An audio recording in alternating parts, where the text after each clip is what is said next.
പണ്ട് ചെങ്കിസ് ഖാൻ കണ്ട് നമ്മുടെ രവിചന്ദ്രൻ വീണുപോയിരുന്നു.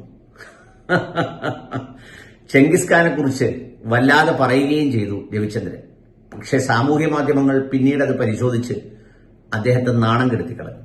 ഈ ഖാനും മറ്റേതുമൊക്കെ കേട്ടപ്പോൾ ഒരു മുസ്ലിമാണെന്ന് കരുതിയാണ് നിരീശ്വരവാദികളുടെ സമാദരണീയ പിതാവായ സാക്ഷാൽ രവിചന്ദ്രൻ ദൈവത്തിന് ആകെ പിടിച്ചുപോയത്. പി കെ ഗോപൻ എന്ന രാഷ്ട്രീയക്കാരൻ നല്ല വായനക്കാരനാണ്, നന്നായി സംസാരിക്കുന്ന ആളാണ്. ഈ വായനക്കാരനായ ഗോപൻ പോലും ഇപ്പൊ സാമൂഹ്യ മാധ്യമങ്ങളിലൊക്കെയുള്ള ഒരു കാലത്തിന്റെ ഇപ്പോഴത്തെ ഒരു പ്രത്യേകത, കഴിഞ്ഞ 2-3 ആഴ്ചകളായി സാമൂഹ്യ മാധ്യമങ്ങൾ രൂപപ്പെട്ടിരിക്കുന്ന ഒരു അവസ്ഥയെന്ന് പറഞ്ഞാൽ എല്ലാവരും ഒരുമാതിരി കിളിപോയി നിൽക്കുക.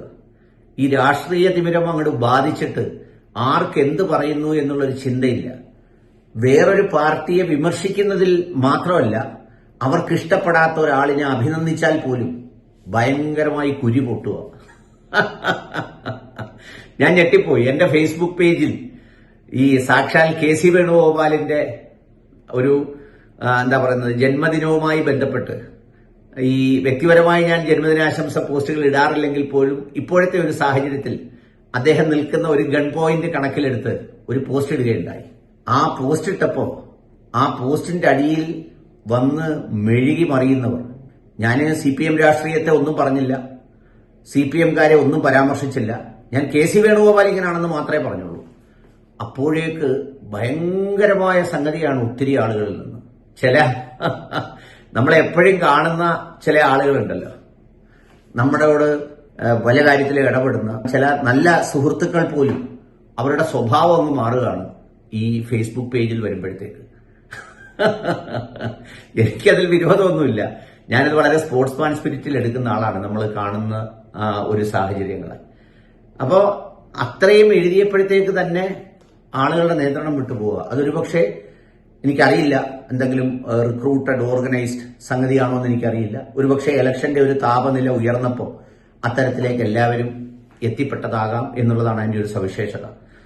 KC വേണുഗോപാല് രാജ്യസഭാ സീറ്റ് കളഞ്ഞതും അതോടൊപ്പം തന്നെ അദ്ദേഹം ആലപ്പുഴ സീറ്റിൽ വന്ന് നിന്ന് BJPക്ക് സീറ്റ് കൊടുത്തു എന്നൊക്കെയാണ് പറയുന്നത്. യഥാർത്ഥത്തിൽ അവർ പറയുന്ന ഒരു കാര്യം ശരിയാണ്, KC വേണുഗോപാൽ ജയിച്ച ആ മണ്ഡലത്തിൽ രാജ്യസഭയിൽ രാജസ്ഥാനിൽ നിന്നും BJPയുടെ ഒരാൾ ജയിച്ചു എന്നുള്ളതാണ് പറയുന്നത്. പക്ഷേ അദ്ദേഹം ആലപ്പുഴയിൽ നിന്ന് മത്സരിച്ചില്ലായിരുന്നെങ്കിൽ അവിടുത്തെ വോട്ടിന്റെ കണക്ക് ശതമാനം വളരെ കൃത്യമായി പറയുന്നത് അവിടെ ശോഭാ സുരേന്ദ്രൻ ജയിക്കുമായിരുന്നു എന്നുള്ളതാണ്. ആ ശോഭാ സുരേന്ദ്രന്റെ വിജയത്തിന്റെ മാനേജരായിരുന്ന ആളാണ് വെള്ളാപ്പള്ളി നടേശൻ സാറെന്ന് എല്ലാവർക്കും അറിയാം. പക്ഷെ ആ വെള്ളാപ്പള്ളി നടേശനോട് ഇല്ലാത്ത പകയാണ് KC വേണുഗോപാലിനോടുള്ളത്. ഇപ്പോ തൃശൂരിലെ ഒരു MP തന്നെ ജയിച്ചതിന്റെ ബാക്കി പത്രം നമ്മൾ കണ്ടുകൊണ്ടിരിക്കുക.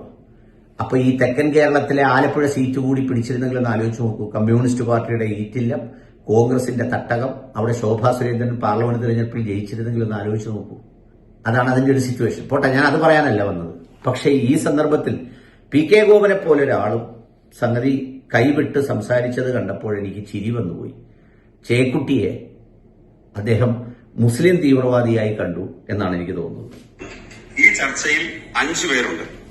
ഒരു കോൺഗ്രസ് പ്രതിനിധി, ഒരു ഹിന്ദു തീവ്രവാദത്തിന്റെ പ്രതിനിധി, ഒരു ഇസ്ലാം തീവ്രവാദത്തിന്റെ പ്രതിനിധി, പിന്നെ ഡോക്ടർ PK ഗോപൻ ഈ രൂപത്തിൽ അതിഥികളെ അപമാനിക്കാൻ അങ്ങേക്ക് പറ്റില്ല, അത് ചെയ്തുകൂടാ.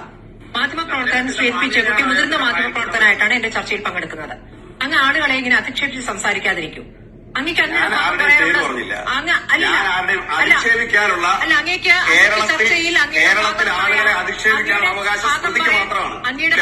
ചർച്ചയിൽ പങ്കെടുക്കാൻ സമ്മതിക്കത്തില്ലെങ്കിൽ നിങ്ങൾ ചർച്ചയിൽ പങ്കെടുക്കാൻ സമ്മതിക്കത്തില്ലെങ്കിൽ സ്മൃതിയുടെ ചർച്ചയിൽ ഒരാളും പങ്കെടുക്കില്ല. സ്മൃതിയുടെ സൗജന്യത്തിലൊന്നും വർത്താനം പറഞ്ഞാൽ ഉദ്ദേശിക്കുന്നില്ല. സ്മൃതിയുടെ ഔദാര്യത്തിൽ ഇതിനകത്ത് ഇരിക്കാൻ ഞാൻ ഉദ്ദേശിക്കുന്നില്ല. സ്മൃതിയുടെ ഔദാര്യത്തിൽ സ്മൃതി ഞാൻ വിളിച്ചില്ല ചോദിച്ച് ഞങ്ങളുടെ സമയം തീവ്രവാദി എന്ന് ഉദ്ദേശിച്ച് തുടക്കം മുതൽ എടുക്കുന്ന ഉദ്ദേശിച്ച ആരെ എനിക്ക് മനസ്സിലാക്കാൻ വേണ്ടി ചോദിക്കാം. ഈ മുസ്ലിം തീവ്രവാദി എന്ന് ഉദ്ദേശിച്ച ആരെയാണ്? മുസ്ലിം തീവ്രവാദി ആരോ ഒന്ന് പറഞ്ഞു. ഞാൻ ഈ ചർച്ചയ്ക്ക് അങ്ങനെയുള്ള പരാമർശവും നടത്താൻ ഉദ്ദേശിക്കുന്നില്ല. സമയമില്ല, മറുപടി പറയാൻ ഒരുപാട്. മുസ്ലിം തീവ്രവാദി എന്ന് ഉദ്ദേശിച്ചത് ആരെയാണ്? നിങ്ങൾ സമയം അല്ല, നിങ്ങൾ സമയം തരത്തില്ലെങ്കിൽ ഒന്ന് നിങ്ങൾ സമയം തരത്തില്ലെങ്കിൽ മിനിമം ഇവിടെ വെച്ച് അവസാനിപ്പിക്കും. അത്രേ ഉള്ളൂ. പി കെ ഗോപൻ നിങ്ങൾക്ക് പറയാം നിങ്ങൾ ഉദ്ദേശിക്കുന്നത് പറയാം. നിങ്ങൾ എൻ പി ചേക്കുട്ടി ആരാണെന്ന് മനസ്സിലാത്തോടാണ് നിങ്ങൾ ഈ മുസ്ലിം തീവ്രവാദി എന്നൊക്കെ പറയുന്നത്. അദ്ദേഹം ഇതിനോട്